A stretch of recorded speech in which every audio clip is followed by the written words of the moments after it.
इस वीडियो में हम जिस ड्रग का रिव्यू करेंगे उसका नाम है टेस्टोमिक्स। मेड्स फार्मा की प्रोडक्ट है और इसके अंदर मुख्तलिफ तरह की टेस्टोस्टेरोन की फार्मूलेशंस अवेलेबल हैं, जैसे प्रोपियोनेट है, आइसोकेप्रोएट है, डिकेनोवेट है। और ये दरअसल क्या होती हैं, एम्प्यूल्स हैं 1 ml की, यानी मतलब ये हुआ ये इंजेक्शंस हैं, इंजेक्शन लगते हैं। अक्सर ये मसल्स के अंदर इंजेक्शन लगाए जाते हैं।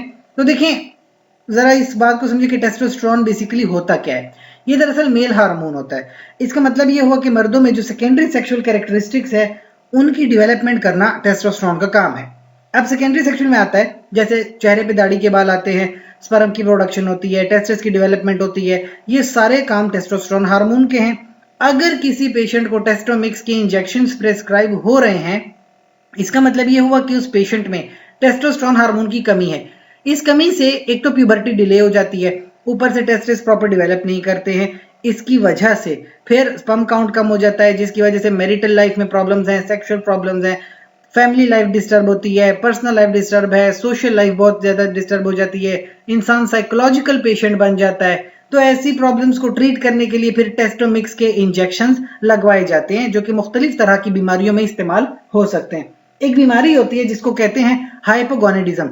इसमें होता ही है कि जो गोनेड्स होते हैं और मेल के अंदर जो गोनेड्स टेस्टिस होते हैं, अगर वो प्रॉपर डेवलप नहीं कर रहे हैं तो स्पर्म प्रोडक्शन भी प्रॉपर नहीं करेंगे, जिससे सेक्सुअली और मैरिटली बहुत ज्यादा प्रॉब्लम्स आती हैं। तो ऐसी कंडीशन में ये ड्रग्स या ये मेडिसिन लगाई जाती है इंजेक्शंस के तौर पे। इसके अलावा जैसे दूसरी बात मैंने की कि प्यूबर्टी डिले हो रही है। जिस बच्चे को 14 साल में प्यूबर्टी में जाना है, वो 17 साल की उम्र में जाता है, जिससे टेस्टिस की डेवलपमेंट नहीं हो रही है और वही स्पर्म काउंट कम हो जाता है।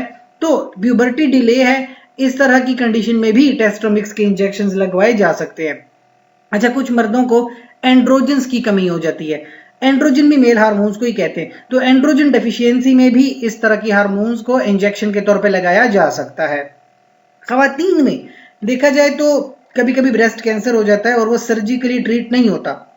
नॉर्मली ब्रेस्ट कैंसर में सर्जरी होती है, लेकिन अगर कभी सर्जरी नहीं हो पा रही तो ऐसी खवातीन में भी टेस्टोमिक्स के इंजेक्शंस लगवाए जा सकते हैं। थोड़ी हाई डोज में लगते हैं, लेकिन वो फायदेमंद साबित होते हैं।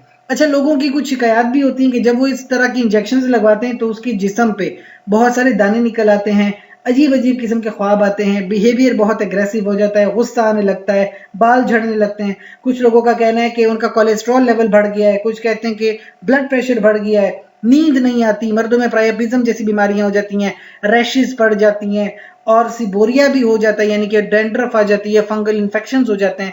बहरहाल ये सब छोटी छोटी बातें, लेकिन कुछ वार्निंग साइंस आपको पता हो कि अगर कोई बंदा, कोई पेशेंट पहले से ही ब्लड प्रेशर का मरीज है तो फिर वो इस तरह की मेडिसिन का बहुत एहतियात से इस्तेमाल करेगा।